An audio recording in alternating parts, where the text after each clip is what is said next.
Hi everyone, my name's Elizabeth Powell. I'm a Leadership Fellow at Better Start Bradford, and I'd like to welcome you to the Yorkshire and Humber Infant Mental Health Hub's first webinar, which has been supported by Better Start Bradford.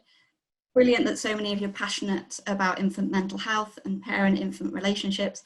I'm now going to introduce Jill Thornton. She's Head of Programme for Better Start Bradford, and she'll be able to tell you a bit more about Better Start Bradford and which is supporting with the development of the Yorkshire Hub. Good afternoon, everybody. I'm absolutely delighted that you're joining us for this first webinar for Better Start Bradford. We're really excited about it, and we're particularly excited because our programme's always been about doing new things and trying things out, and we're happy to kind of being forced to do this because of the COVID situation. But it is another string to our bow that we're determined that we're going to keep trying, because it's, you know, it's an exciting and new experience. I'm just going to share a few words with you about Better Start Bradford and why we decided that we wanted an infant mental health project to be part of our programme. Right, so as you know, this is the Seeing the World Through Baby's Eyes Infant Mental Health Awareness Week event that we're putting on with Suzanne Zeedyk, one of 5 Better Start sites. And our purpose is to improve the life chances of children by supporting families. I'm Jill Thornton, I'm Head of Programme. I've been here right from the very beginning, and I'm still really excited and thrilled at being part of this amazing programme. Better Start Bradford is, as I said, part of a programme introduced by what was then the Big Lottery Fund in 2013, called Fulfilling Lives a Better Start. And it was a competitive process which led to 5 sites being chosen to run a 10-year programme with £50 million to improve outcomes for children aged 0 to 3, including during pregnancy. And what our purpose is to try things out. It's a test and learn programme, looking at increasing the use of preventative approaches and to find ways to do what works in pregnancy and early childhood to improve children's outcomes. It's really important that I mention that it's a partnership programme. So it's not just Better Start Bradford, based in Bradford Trident, that's doing this, but we're doing it in partnership with the local authority, with local health systems, with the police, local academics, and most importantly, with the local community and local parents. And through our programme, we're going to use evidence to deliver our programme, but also build the evidence base. We want to create change in systems, change in practice, and changes in behaviour that improve children's outcomes. And we've got a big evaluation programme. We're very lucky to have Born in Bradford as our evaluation partner. And through that relationship, we're going to be able to show the improvements in children's outcomes. So why did we choose to do infant mental health? Well, I think when we were doing our bid in 2013, the awareness of the importance of mental well-being for babies was beginning to grow, and that the understanding that it started in pregnancy, and that actually it was something that set a person's pathway for the whole of their life. I think many of you will have seen the scans of children's brains and seen the difference between the brains of children who suffered early neglect and children who had a healthy upbringing. And we got an improved understanding of the impact of early experiences and the quality of relationships on children's brain development. And one of the things that we had during our bid period was Suzanne Zeedyk came and spoke to us. And she's partly responsible for us choosing to do the Infant Mental Health Project, because the work, the experiences she shared with us and the understanding she shared with us helped us to shape our infant mental health service. So we included it in our programme very much as something that we were going to design and develop ourselves. And it took us a couple of years, but it led to the development of our Little Minds Matter service, which Matt, who's going to be speaking to you later on, is head of. And it's embedded within our local systems and already beginning to grow and beginning to attract attention across the district. We're doing ongoing work alongside that to increase the awareness of and address risks. For example, our ACEs network and trauma-informed, and helping to develop trauma-informed services. And all of this is building the evidence base for the importance of infant mental health. We've taken part in the Infant Mental Health Awareness Week every year. The first year we won an award for our work, so we were really proud of that. And that was Healthy Mum, Healthy Bump. And each year we've done a community-based campaign around Infant Mental Health Week. But I think this year we're really excited and very happy to add this event onto it as the beginning of a new piece of work, bringing together all those people who are now working in this area and creating the network. So once again, I'm so thrilled that you're all here, thrilled to listen to Suzanne Zeedyk speak again because it's so amazing, and really proud to launch the new network. Thank you very much, Jill, for all those words. And I would just like now to introduce Suzanne Zeedyk. So it's, like Jill said, it's fantastic for Suzanne to be joining us today and bringing her expertise in conveying to the public just how important emotional connection is for healthy development. In 2014, Suzanne founded the organisation Connected Babies, which supports parents and professionals in making sense and use of the science. I know that today she's really going to help stimulate dialogue and discussion and get us all thinking about how we can support families and develop our services with babies in mind. So I would now like to pass over to Suzanne to hear it from her. I'm Suzanne Zeedyk, as you have heard, and I think that what we are going through at the moment is certainly unprecedented, as we have all heard, and also remarkable. So I just want to start there by thinking for a minute about the fact that there are 200 of you out there, 200 plus of you out there, that I have to pretend I am in the same room with. And, or let me say that another way. I know you're out there, but I only know it here. I can't feel you and I can't see you. So I have to take it on faith. And that's weird. And it helps us to think about how babies learn to negotiate their world as well. So as all of us have learned to have struggled to learn to do this new technology, I have found myself thinking more and more that it actually reminds us what babies' worlds are like. There was a time, so right now, people are having to learn how to do this new technology. You often think, where is the button that I push? Oh gosh, I don't know how to hear them better. I don't know if anybody else is out there. I actually feel anxious about communicating to anybody at all. That's what our babies felt. That's what all of us felt in a period of time before we can really consciously remember it.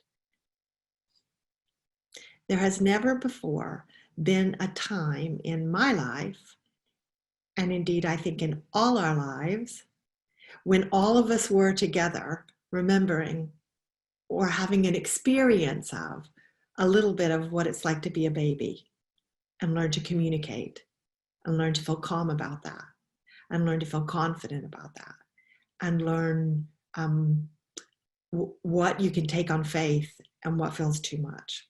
So if you feel overwhelmed by all this new technology, embrace it. It's a good way to remember what it was like when you were a baby and what it's like for all of our babies. I think it helps us to think about that more deeply. So what I've done today is put together some PowerPoint slides, and I'm going to pull those up. And I have found in the time that I have been working with the public that I actually like playing with titles, that if you give a sentence another way, it makes you think about it in a new way. So we could have called today Seeing the World Through Baby's Eyes, or we might have called it this: When Your Daddy Thinks You're Cool. When your daddy thinks you're cool, you can feel it, and it makes a difference to the way you develop. Or we might have called it this: When the community thinks babies are cool. So what happens if you grow up in a community that thinks babies are cool, that likes them, and they can feel that? Or what happens if you grow up in a community where you don't have a sense of that? And once we get our heads around that, we can think about it this way. What if we call today belonging to a community who thinks you are cool? Because here's one little insight. If you don't think that people around you think you're cool, then you don't feel like you belong. Belonging to a group, to a family, to a community only comes out of a sense for a baby of the sense that people around you like you, that they want you, that they think you're cool, and therefore you fit. And that's at the heart, I think, of what we're trying to get our head around today. Now, for any of you who are new to my work, I found that it's always helpful just to go back for just a couple of minutes because it raises interesting questions. I'm really an academic. I spent nearly 20 years here at the University of Dundee in the Department of Psychology as a research scientist and an academic, and I loved it. And yet, I found during those 20 years that I got increasingly frustrated because what I came to realize was that I had access to information and to scientific discoveries that the rest of the world often didn't have access to. And I began to get frustrated because I thought people deserved it. And what I have found, and it's 9 years this month actually, so it's nearly a decade, that there are lots of people who want to know about exactly the same sorts of things we're talking about today. So health, retailers, nurseries, education, police, family support, politicians.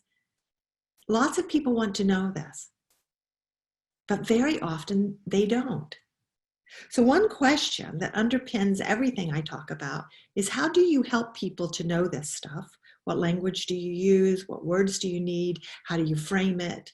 How do you help people to feel confident? So that we can understand what I think are the three key things to pay attention to, and they are these. Babies arrive already connected to other people. They arrive with a brain infrastructure and with a body that attunes you to other people. And I'm going to come back to that in a moment. For me, that underpins everything. Secondly, we now know that connection goes on to shape brain development and indeed body development. And if connection shapes you, then so does disconnection. And thirdly, society suffers when babies don't feel connected and when adults don't feel connected. And babies suffer when they don't feel connected and adults suffer when they don't feel connected. So society suffers if people feel lonely, excluded, disenfranchised. Society suffers.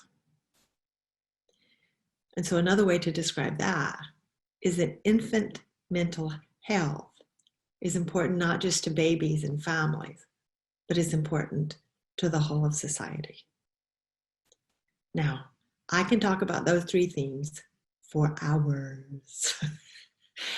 And if I only have, in fact, less than an hour, what might I talk about?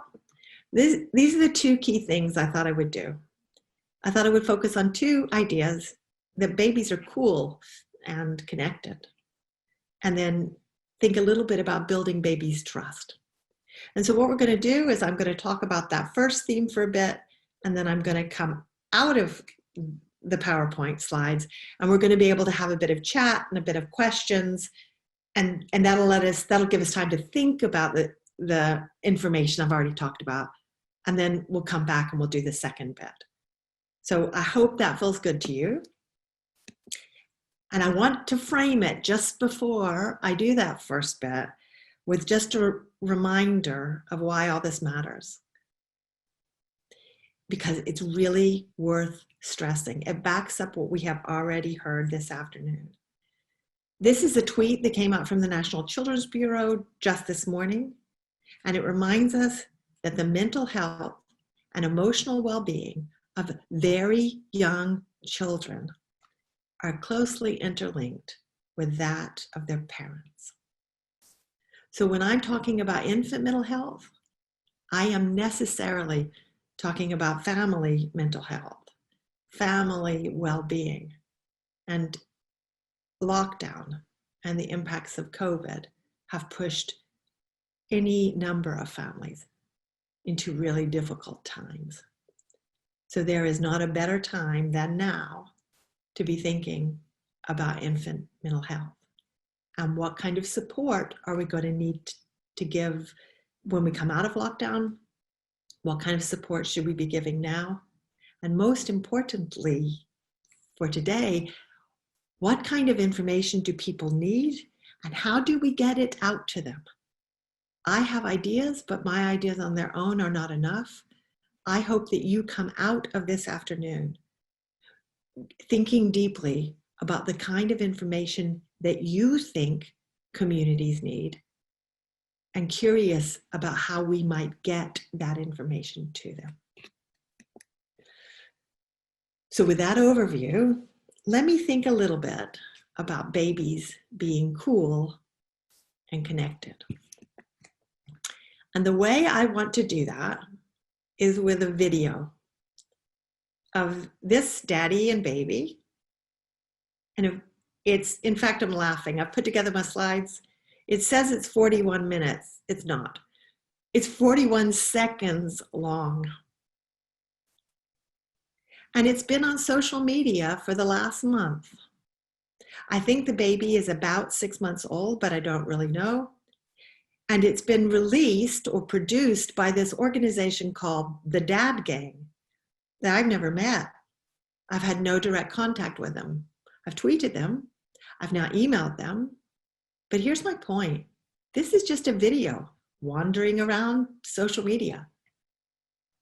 Is that the kind of basis that on which we should be disseminating scientific information? Or is that too light? Or actually, is it perfect? And if it's already out there, do people realize what's in a video like that? Do they realize the depth? Or do they think it's just cute? Okay. So here is the Dad Gang.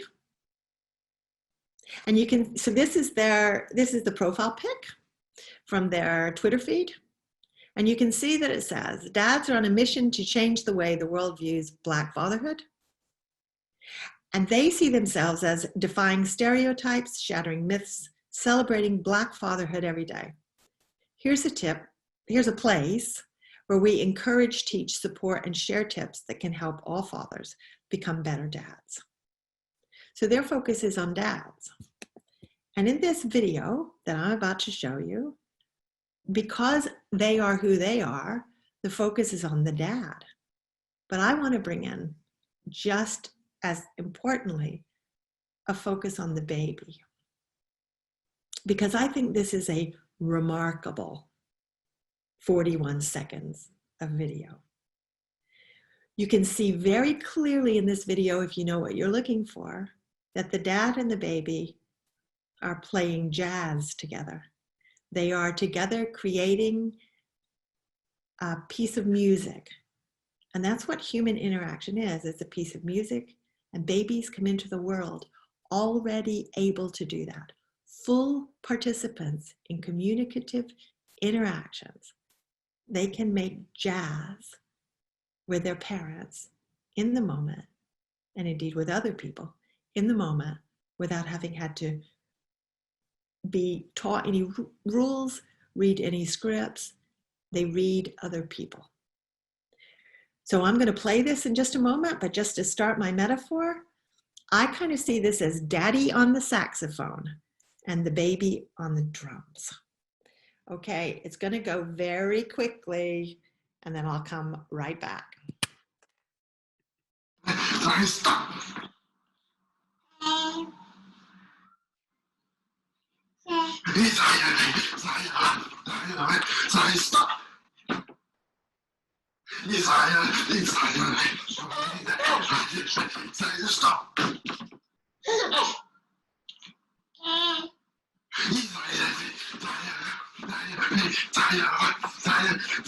Stop.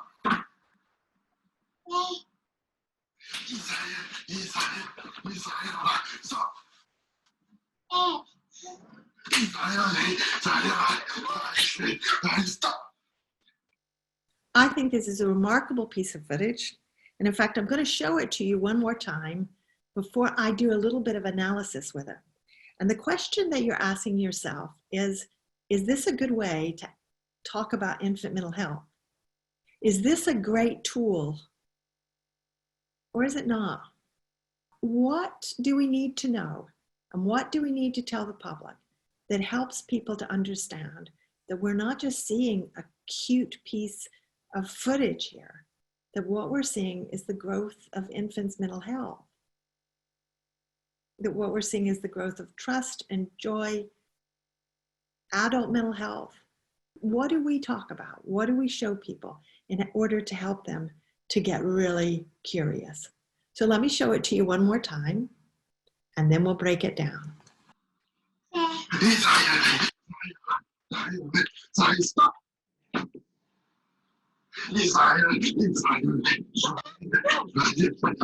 Stop. Stop.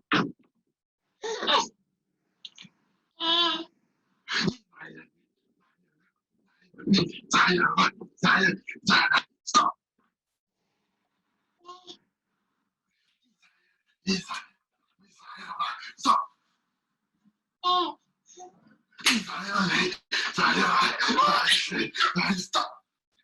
I hope that you're asking yourselves what you saw in that.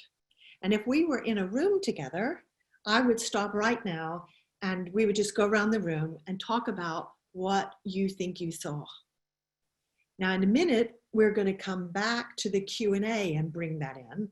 But because of the technology that we're doing at the moment, I want to start by helping you to know what I see in that. Now I've used this analogy of jazz. The daddy and the baby are crafting an interaction, a piece of music together in the moment.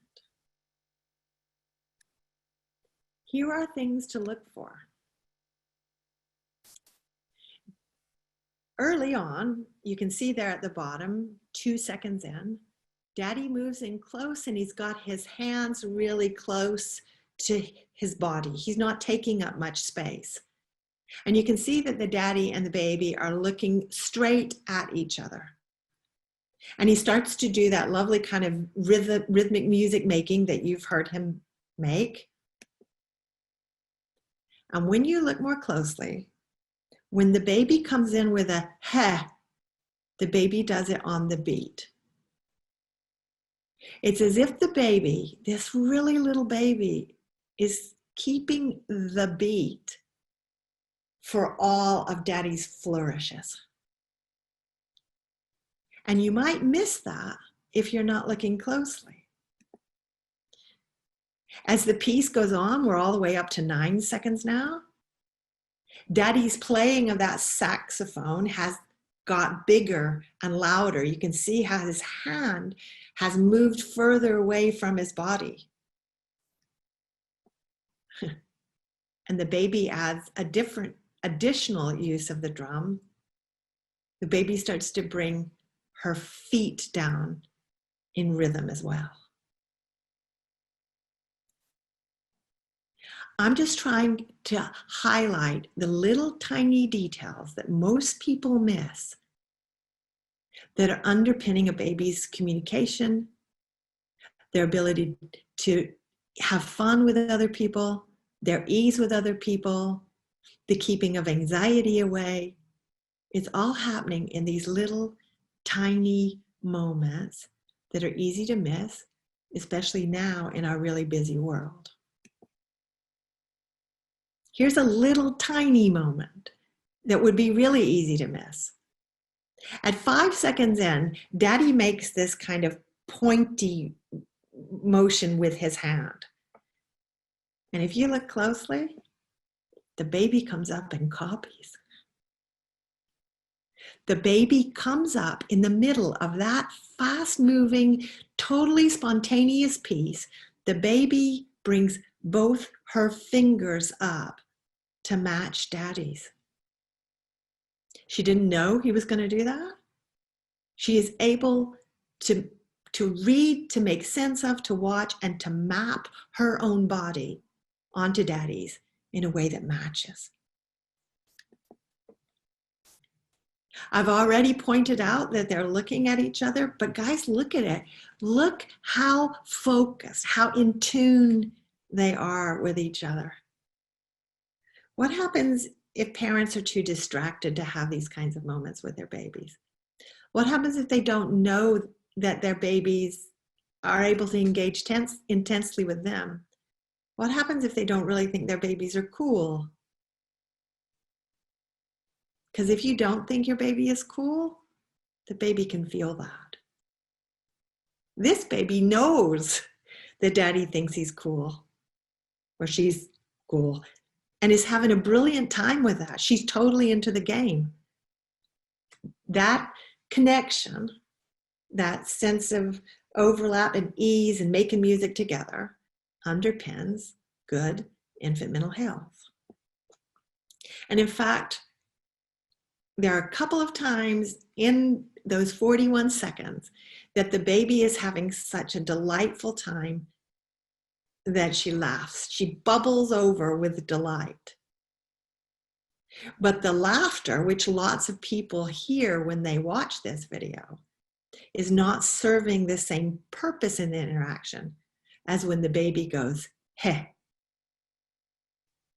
And lots of people wouldn't know to distinguish in different functions of babies' vocalizations. Now, the description I've just given you, the fancy name for that is called communicative musicality. And this is a great book done by some of the leading infant scientists, talking about the fact that human beings come into the world musical in their bodies. They're looking for ways to make music with other people, and that underpins infant mental health, as well as a lot of other things like human beings' love of music.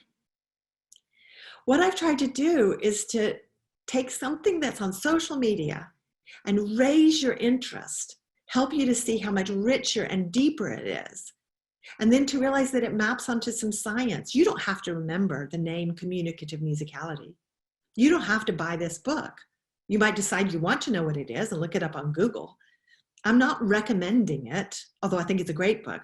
What I'm trying to do with it here is to say there is whole science that underpins these 41 seconds that are available for anybody to see, but we often miss them.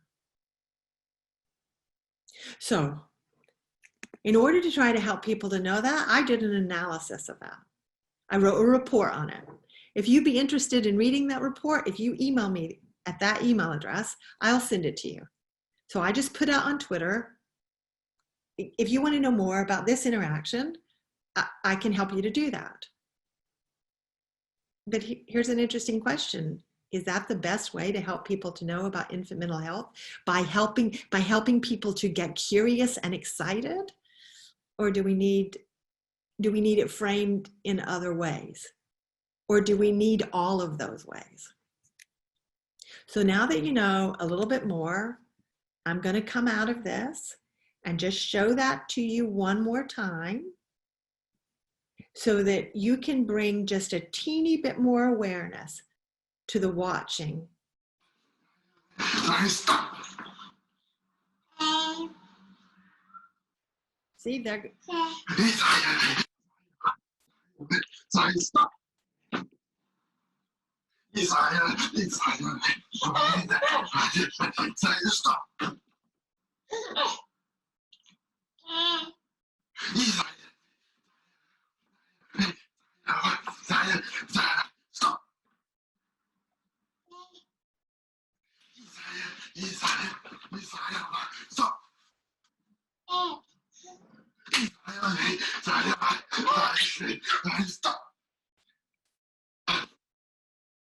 I have simply been trying to find ways in the last 20 minutes to find ways to drive home what I think is the most fundamental insight that we need to have about infant mental health and indeed about human being health.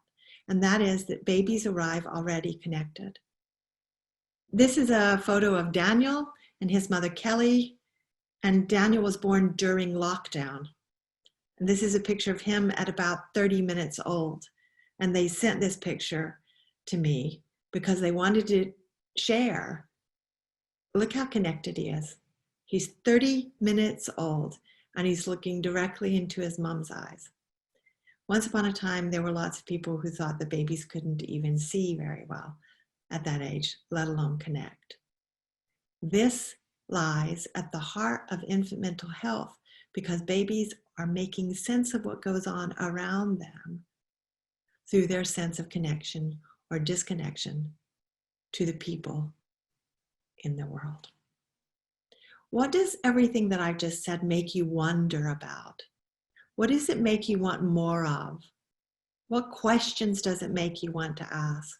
Because I think that rather than simply giving people information in a sense that's knowledge, what we need to be doing is giving people information in a way that helps them to wonder about babies and therefore to step into their experience more deeply.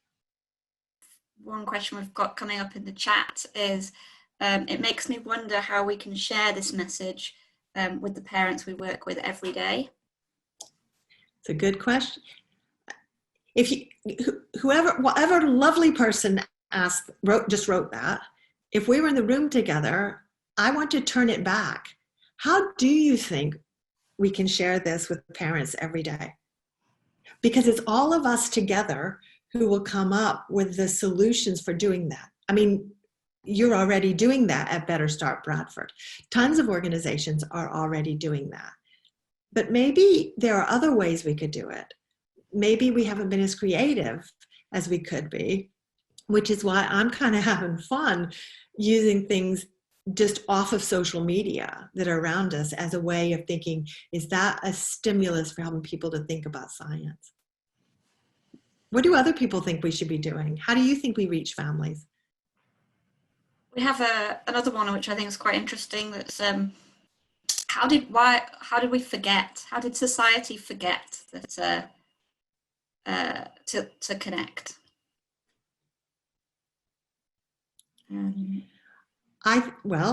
What I really want to do is have a big discussion about this. But given that we're technologically challenged, it's tricky. here are ways that I think we forgot. One is we got very, very busy. People are just too busy to connect these days in the ways in which we used to. Here's another way. We developed baby buggies.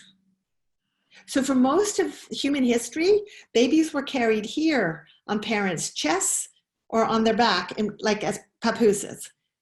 We carry our babies in strollers, and we've come to think that that's normal. If you ask a baby to vote, babies would never vote for a pram or stroller. Babies would vote to be carried here.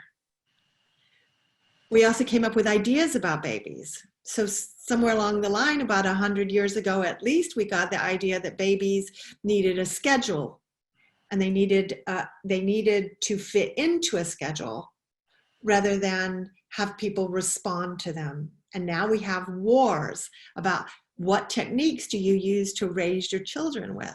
And now that makes parents anxious, which is another reason that made it difficult for us to connect, because lots of parents are anxious now.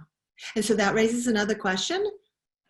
What is the tone that we give this information in? If we give people information in words that scare them or make them feel judged or make them feel anxious that they can get it wrong, we don't help them. We need to think really carefully about the tone in which we deliver information, because what people hear is the tone more than they hear the information. I think that's really important, Suzanne, and that links to a question that somebody else has asked, which is how can we give this information so that it's part of a conversation rather than kind of a teaching session? I guess that's part of the question you were asking around how do we share these videos on social media, and is that enough? But do you have any thoughts on that? Yes, I do. I think I wish we would get rid of the word parenting education. No parent wants to be educated. So that language, in the same way that I played with those titles for the presentation, gave us a different sense. I think we should play with titles for information provision, and I think we should get rid of parenting education. And in fact, I think we should change the aim. What I do is what I just tried to demonstrate. I try to increase fascination and wondrousness of babies. So I try to highlight how fascinating babies are and let people step in to that information rather than focusing on parenting. I don't focus on what parents should do. I try to start from what babies are capable of, what they need, what their experience is like. And then it helps people to step forward in curiosity rather than feeling judged themselves. And so I think that the starting point that we have, which is often on what parents should do, is the wrong starting point. I think it adds to a sense that people are often judged. That's interesting. I really like that turn of phrase that you just had, which is to step forward with curiosity. I think that's beautiful. And I'd like. Well, Matt, I think that's what this video does.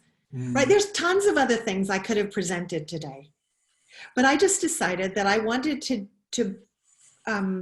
use that video because it is absolutely wondrous when you know what you're seeing.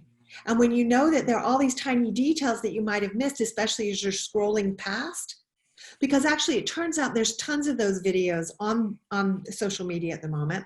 And there's even more of them than usual because people are sending in videos of how their children are coping during lockdown. And so there's tons of information out, tons of videos and pictures out there that people could step into and get curious and fascinated by if they knew to do that. And very often it just passes as quickly. And so I've taken to doing a whole lot of retweeting and talking about just on my Twitter feed and on my Facebook feed as a way of hopefully helping people to step forward in curiosity. I guess to slow down from that instant scroll where you're just seeing and not noticing, but to pay closer attention. Exactly. Because lots of people just think they're cute. Yes. Right? And so I'm forever going, it's not just cute.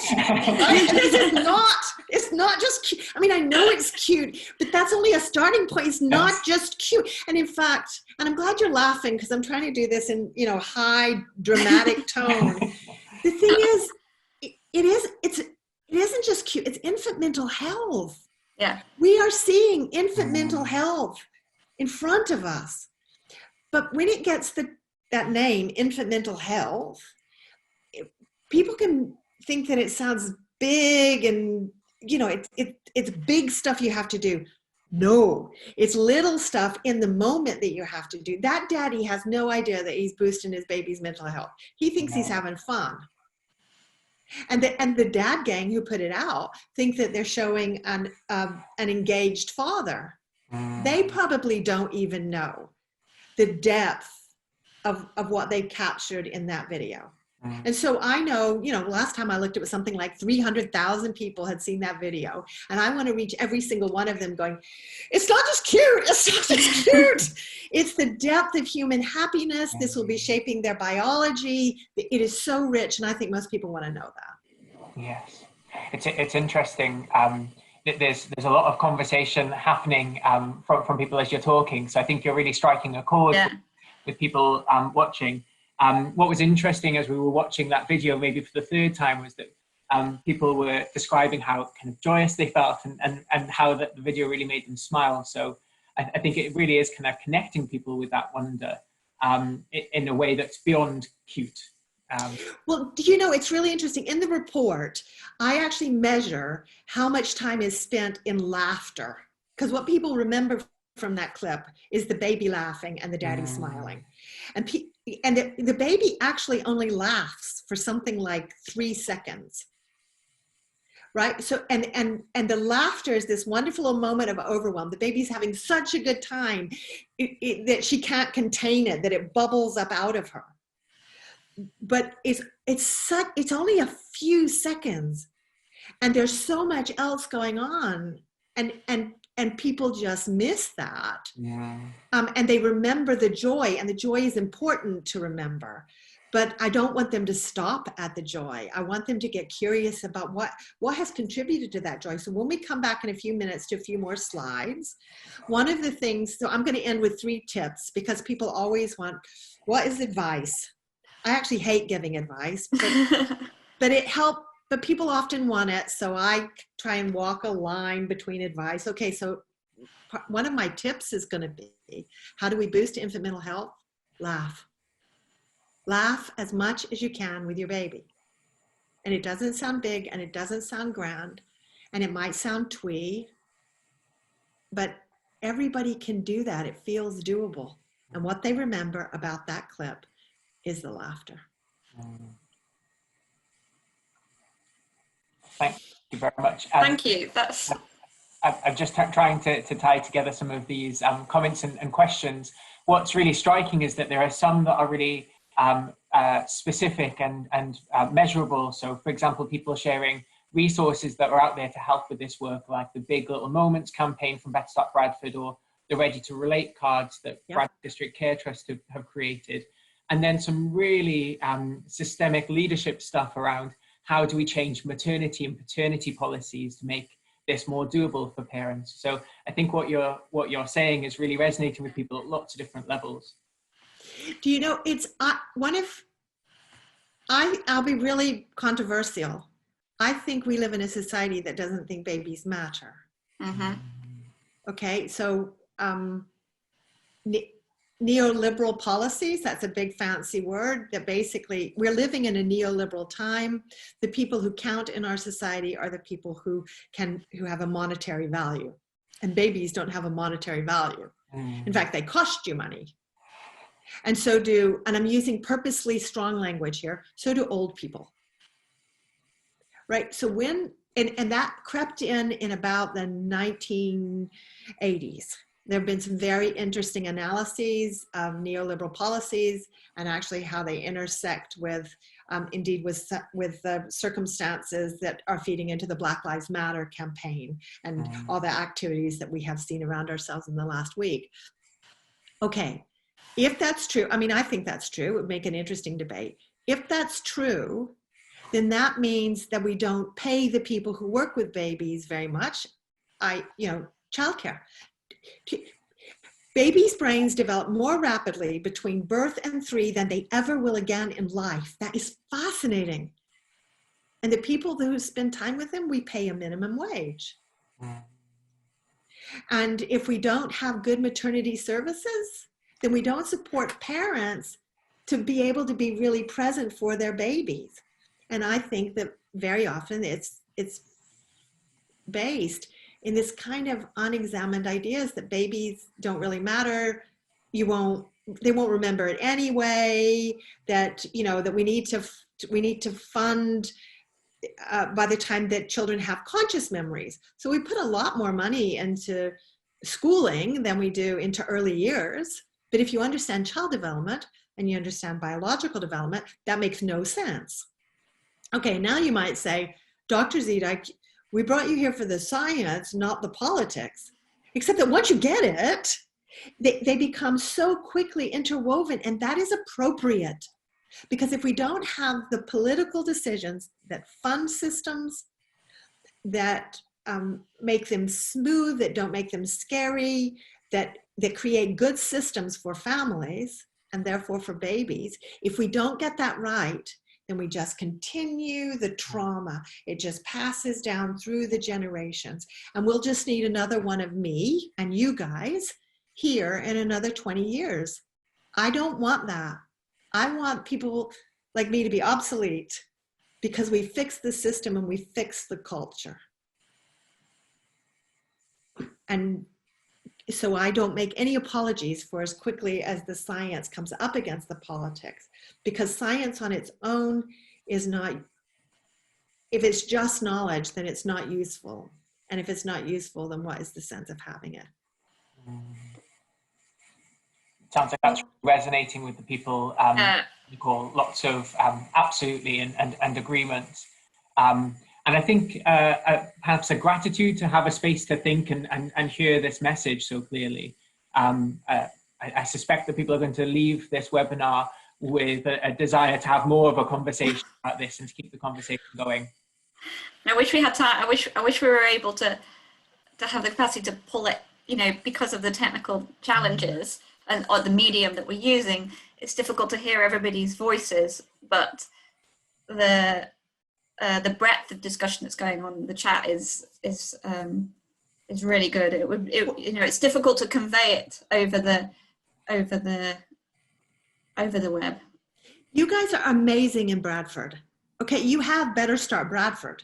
You have this to offer people, and I think there are people who've come in from outside Bradford because they want to talk about this and think about this, and this isn't available in their area.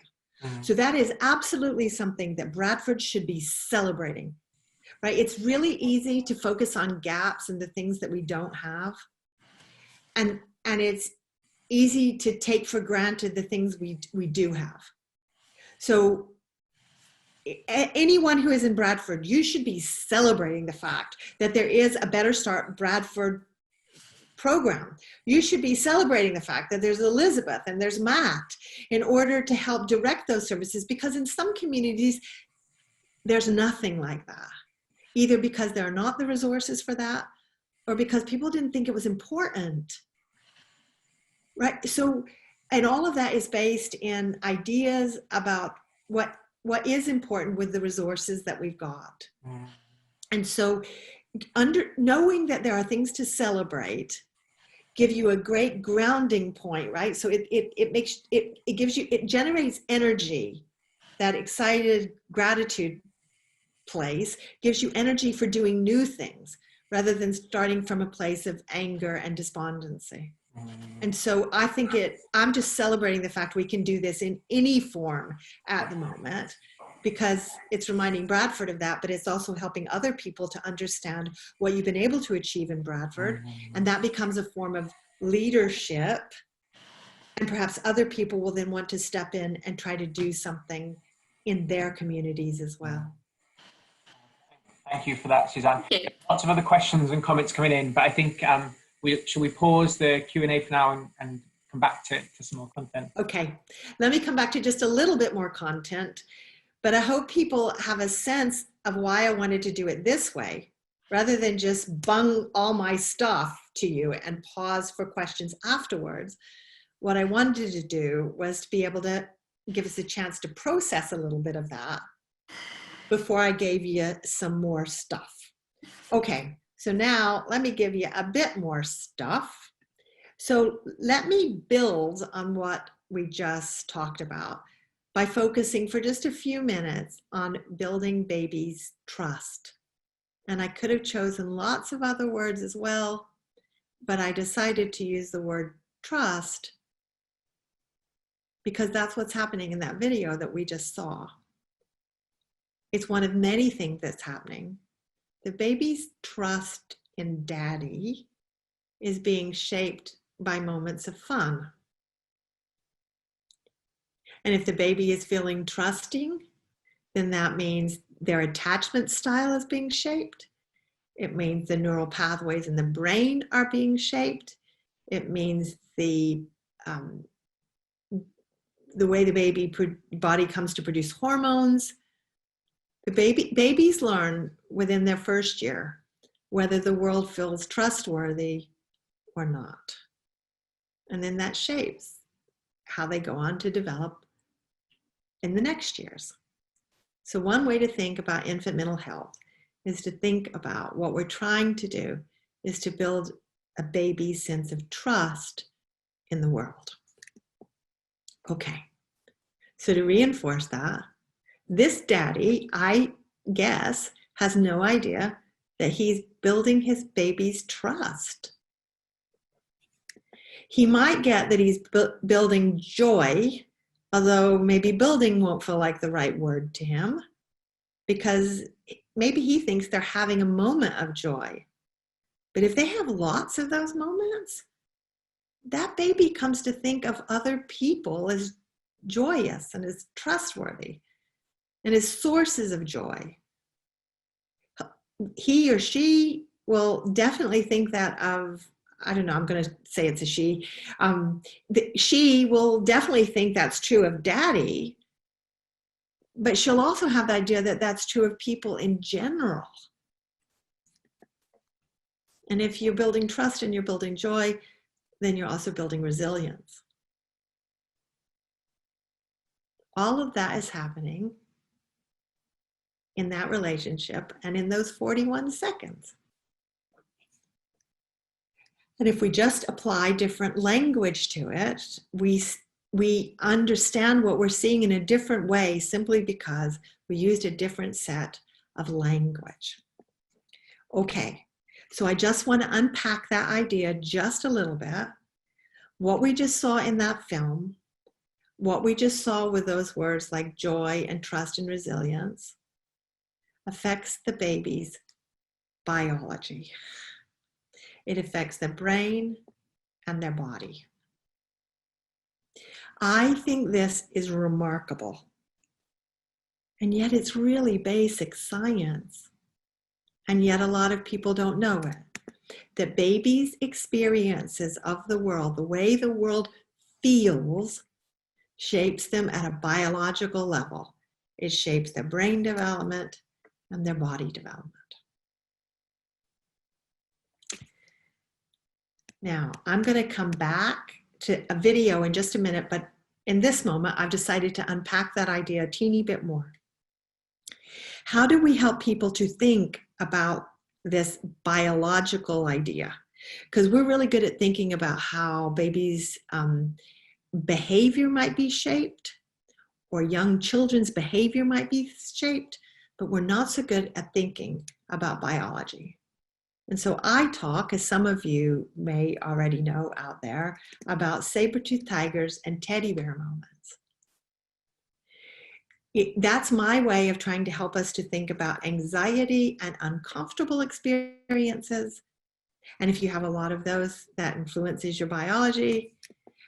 And then how do we come back to comfort, reassurance, and safety?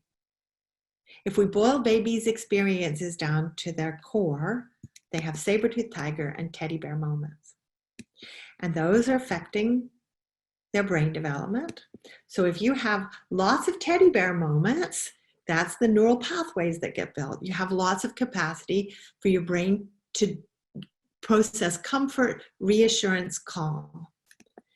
But if you have lots of saber-toothed tiger moments, the process is the same. It just ends up feeling very different, and you have a different biological makeup. So children who experience childhood trauma, especially if there is no one there to help them with the scariness of what is causing the trauma, they end up with lots of neural pathways in their brain that are about carrying anxiety and fear. And the same is true at the level of the body. So this shows the central nervous system. I think of those as the saber-toothed tiger and the teddy bear system. You can see there at the top, the fancy names for them are the sympathetic division and the parasympathetic division. But who can remember those words? I think of them as the saber-toothed tiger and the teddy bear system. All of us spend too much time in our saber-toothed tiger system these days. We spend too much time stressed, angry, anxious, because the world moves too fast, because we try to do too much. COVID lockdown is an interesting time. For some families, their saber-toothed tiger system has been greatly heightened, especially for families where there's domestic violence, or families who are afraid they've lost their job, families where they're very tense. But for some families, they've actually had time to slow down, spend time with each other, and that has boosted their teddy bear systems. What we need to do to have good mental health is to be able to get back to our teddy bear system when we've gotten into our saber-toothed tiger system. And for many, many people, it's very hard to get out of that saber-toothed tiger system. And so what we need to be doing is boosting ways to get back into the teddy bear system. And that's what good infant mental health is based in, basically the ability to calm down. So we could call that the stress system or the self-regulatory system if you want the fancy official terms for them. It's also the nervous system, but the self-regulatory system is the one that helps to regulate emotions, that helps you to regulate the experience of anxiety. How do you get back to that teddy bear system? Okay, so I'm now going to come back and I'm going to show one more video that helps us to see that in action. We're going to see a baby go into three babies actually, go into a saber-toothed tiger moment because their daddies, interestingly, we're doing daddies today. That's almost an accident. But on the other hand, we often think of mothers as contributing to infant mental health. So maybe it's useful to think about daddies' contributions. We're going to see daddies do this fancy experiment called a still face paradigm. And we're going to watch babies go into a saber-toothed tiger moment, although they never use that language. And then we're going to watch the babies reconnect, calm down, and come into a teddy bear moment. So you can, as you watch this, if you think about the biology that is underpinning this, and what happens if babies have a lot of either of these kinds of experiences, then you're starting to think about the biological consequences of babies' everyday experiences.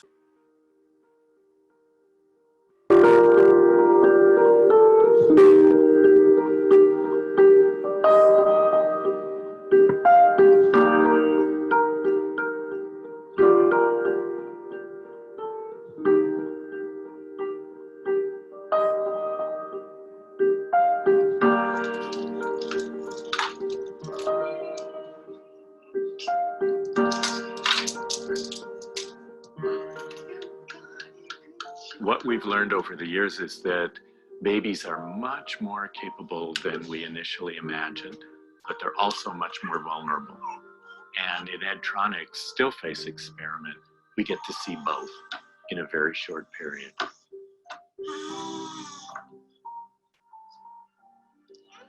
We see the baby and the dad playing together in their routines. There are things that they know about each other and things that they do together, and it's fun. And then we ask the dad to turn away, and when he turns back, to keep his face completely still and not respond to the baby. And the results are almost immediate, and they're devastating. The baby looks to the dad and tries to get the dad to get back into those games. Hey, we were just playing just a minute ago, weren't we? We were having fun. What's going on? And then the baby starts to get frustrated when that doesn't work. So she'll have to look away and look around the room and find something else and then look back and say, now can we play? And within 3 minutes, the baby has really dissolved.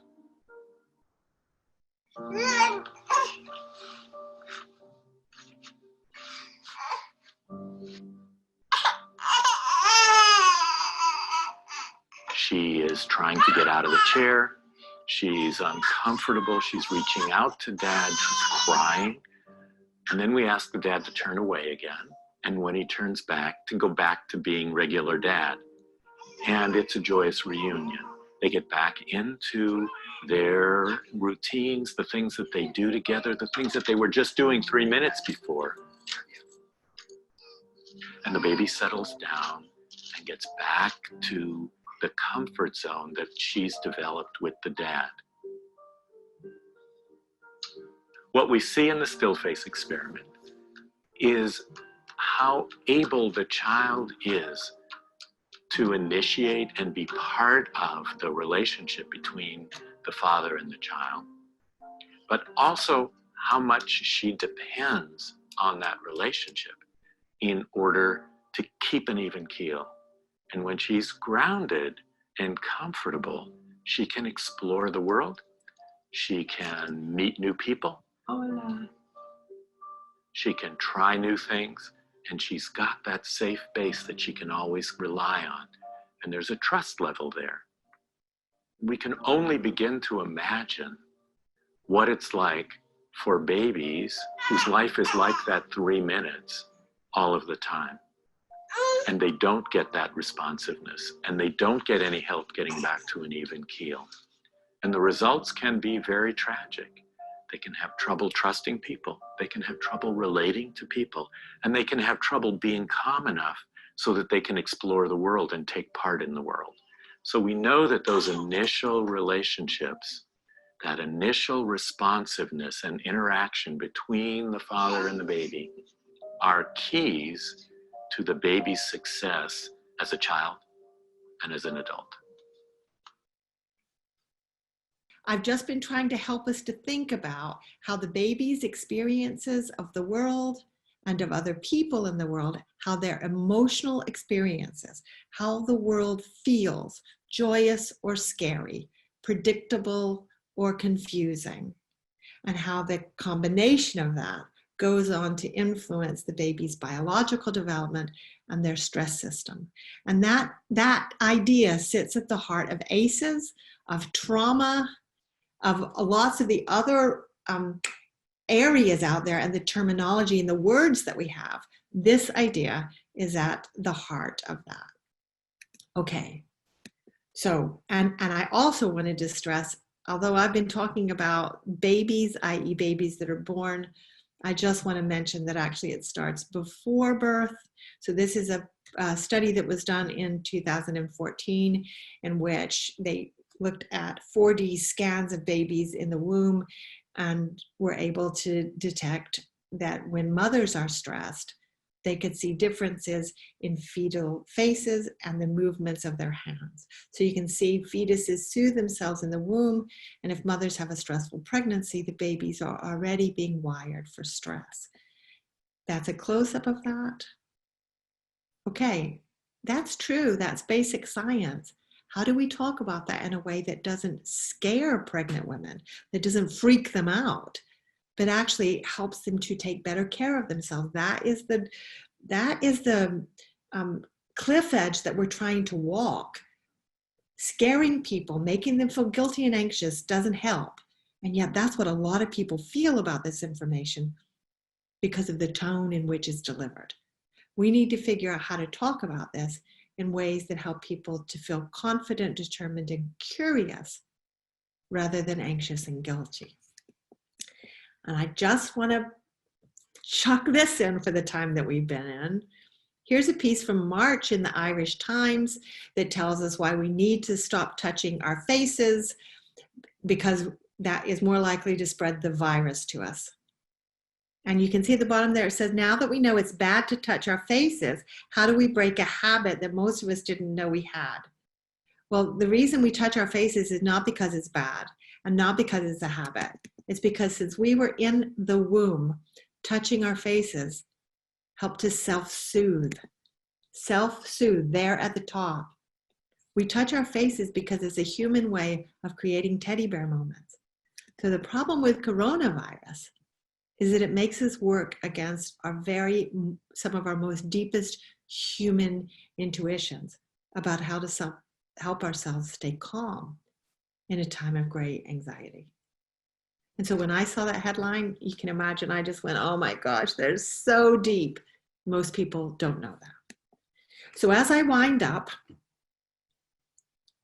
whatever words I use, trust, joy, resilience, all of those are part of this general process that I've just been trying to shine a bit of light on.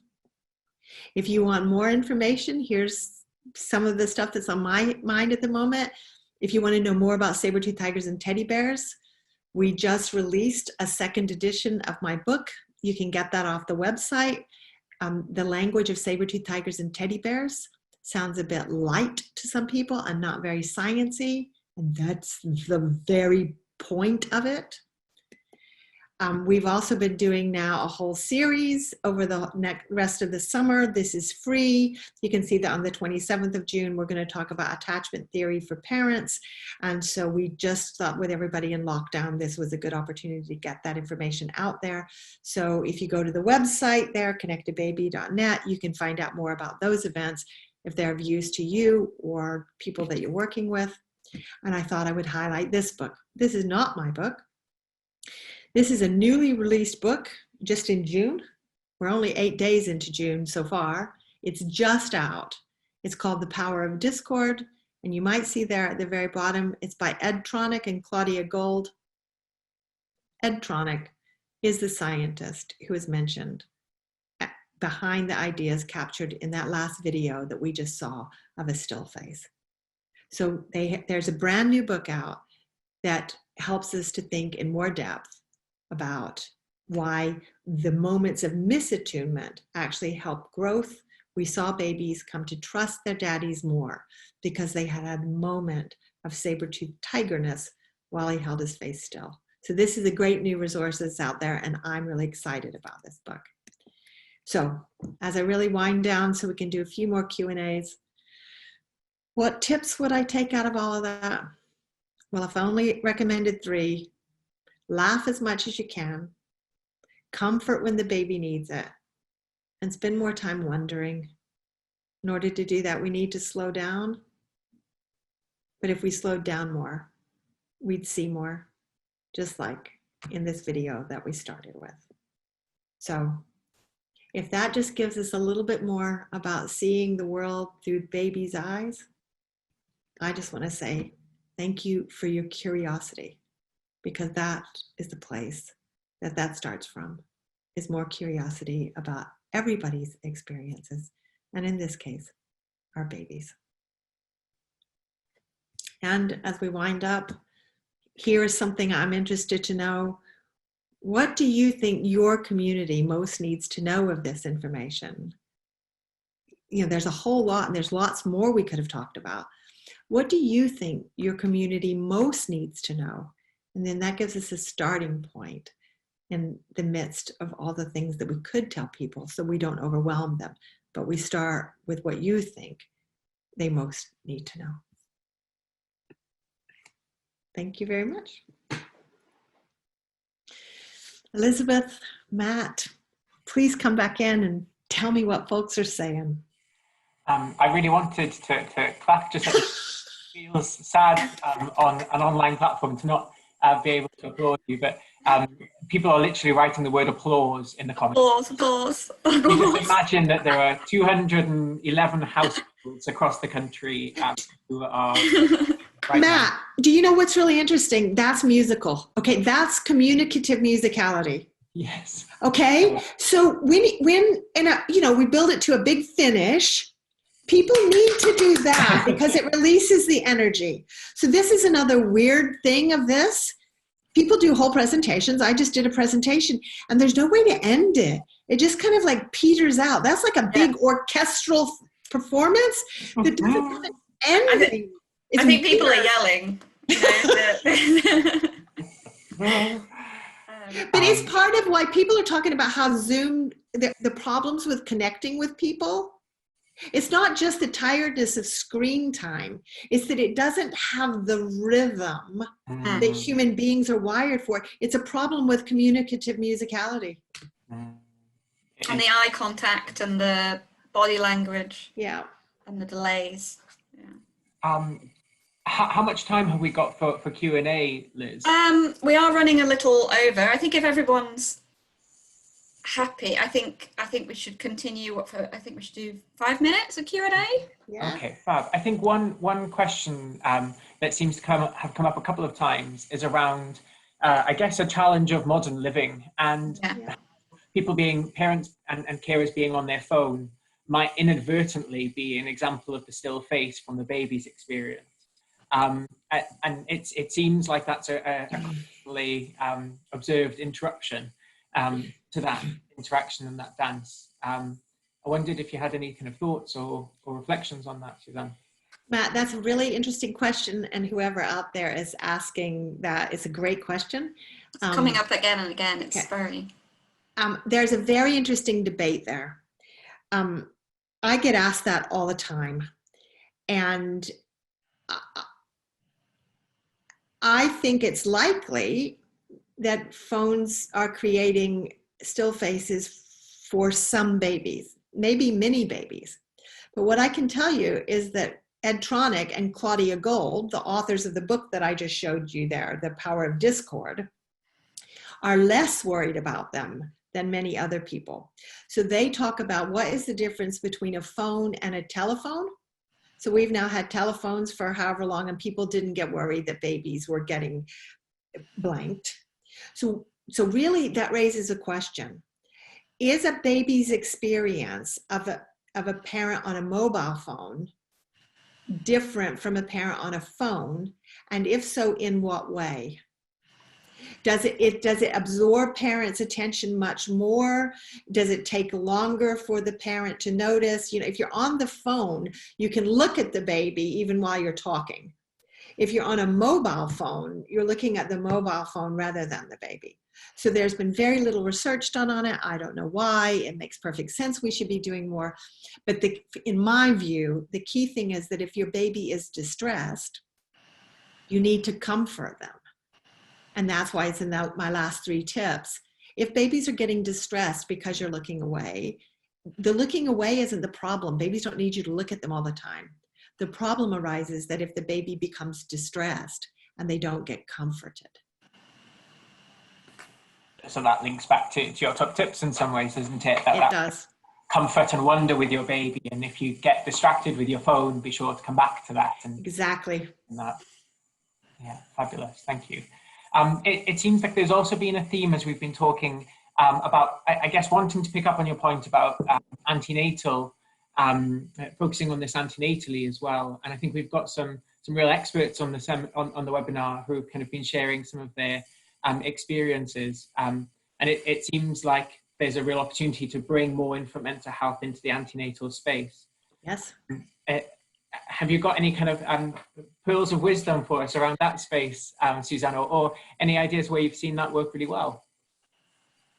Where we can share this sort of message antenatally, I guess, and in keeping that conversation going. Do you know, Matt, I have a thought, but it's not going to provide any answers.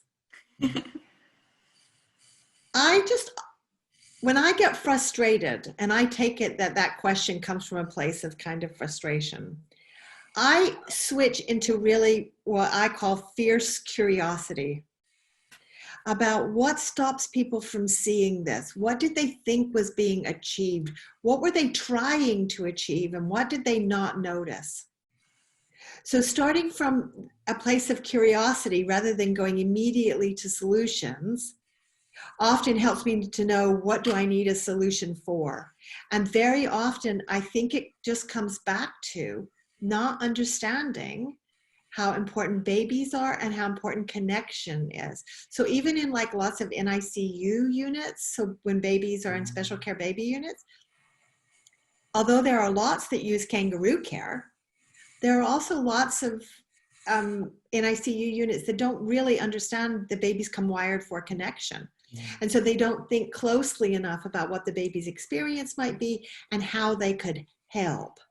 So you could play voices of the parents. So you could have clothing that smells of the parent. That would help in that baby's development. Okay, that's not quite antenatal, which was your question, but it helps us to think about where this understanding of the power of connection for human beings, that's how we come wired, where that is missing, even in infant services. And it very much is still about bringing it upstream, isn't it? So even closer to that kind of point of conception when all of this starts. Yeah. Well, thank you very much indeed, Suzanne, for leading us through the past hour and a bit. I think the words that are going to stay in my mind for the rest of the afternoon, and hopefully beyond as well, are to remain fiercely curious. And I think that we've got a culture in Bradford of being fiercely curious. And I'm looking forward to continuing the conversation beyond this webinar to make sure that we can kind of connect with lots of other services up and down the country who are doing really brilliant work too. So a big thank you to Zach and to Liz and to Guy for putting the groundwork into getting today's webinar off the ground. I just wanted to say a few words. The first is, you've seen me kind of type into the comments box something about a Facebook page. This event has come about because we've launched a Yorkshire and Humber Infant Mental Health Hub. This is a community of practice that aims to provide a forum really for practitioners who want to continue to think about infant mental health and stay up to date with the latest science thinking and reflections on the field. So we've got a mailing list and we've got a Facebook group to try and keep that community of practice going even while we're in lockdown. So if you keep an eye out for an email at the end of this webinar, and do please continue to keep in touch with us. We've also, in order to try and keep the Yorkshire and Humber Infant Mental Health Hub going, we'd really like to establish a steering group of people across the region who would like to support us in kind of leading this hub forward and making sure that it meets the needs of lots of different people across the country. We don't want it to be too focused just on Bradford. We want it to be something that's of use to people across the patch. If you're not part of the Yorkshire and Humber region, but you're keen to connect with us, then please do so on Twitter and do feel free to get in touch with us as well. It's worth having a look at the AIM website because there are other hubs around the country and some of them are very in the early stages. So for being involved in that conversation, it's well worth looking at. And I want to just conclude by thanking all the staff behind the scenes in getting this webinar set up and ready. Like Suzanne mentioned, we've all been learning massive new ways of connecting with each other, and although it can feel a little stilted, I'm really excited that we've had this opportunity. And I would really like to say thank you for everyone for attending, and I hope you have enjoyed the session and the ideas and the discussion, and I'm looking forward to continuing this in the future with everyone online and face-to-face when we can. And finally, I'd like to thank Suzanne again for her contribution and her expertise and passion. And I hope we can all just learn to be more joyous in our connections with each other and with our children in our services. So thank you very much. Thank you, everybody.